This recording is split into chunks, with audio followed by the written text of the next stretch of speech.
বেনজির আহমেদকে সংযুক্ত আরব আমিরাত পুলিশ কর্তৃক গ্রেফতার করা হয়েছে। তিনি বর্তমানে সেখানে আটক আছেন। গ্রেফতারের তারিখ হতে 30 দিনের মধ্যে অতি দ্রুতই তাকে বাংলাদেশে নিয়ে আসা হবে।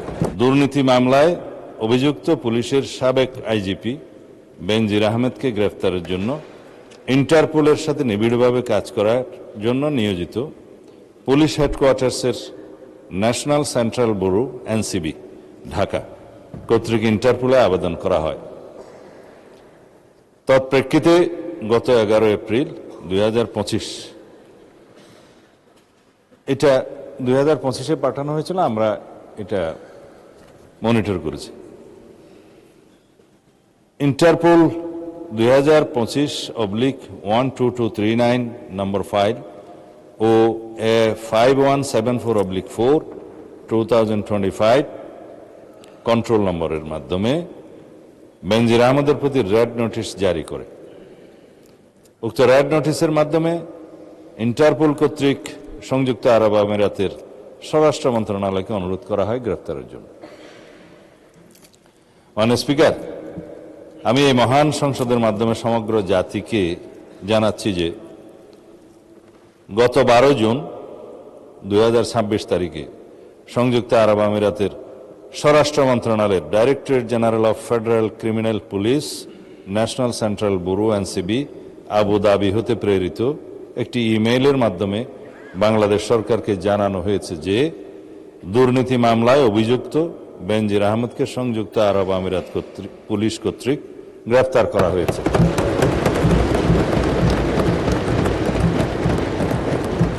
এবং তিনি বর্তমানে সেখানে আটক আছেন। মাননীয় স্পিকার, আমি এই মহান সংসদকে আরো অবহিত করছি যে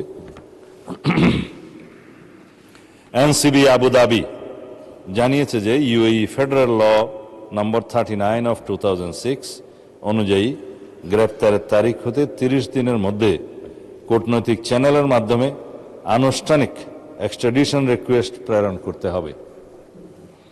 উল্লেখ্য, বেনজির আহমেদের বিরুদ্ধে দণ্ডবিধির 420, 467, 468, 471 and 109 সেকশন এবং 1947-এর দুর্নীতি প্রতিরোধ আইনের সেকশন 5/2, 26(2) এবং 27(1) এবং বাংলাদেশ পাসপোর্ট অর্ডার 1973-এর 11 ধারার সেকশন 11-এর মামলা বিচারাধীন রয়েছে। উক্ত বিষয়ে এনসিবি ঢাকা ইন্টারপোল চ্যানেলের মাধ্যমে রেড নোটিশ প্রকাশ, আন্তর্জাতিক সমন্বয়, বিদেশি কর্তৃপক্ষের সাথে যোগাযোগ এবং গ্রেফতার পরবর্তী ফলো আপ কার্যক্রম সম্পন্ন করেছে।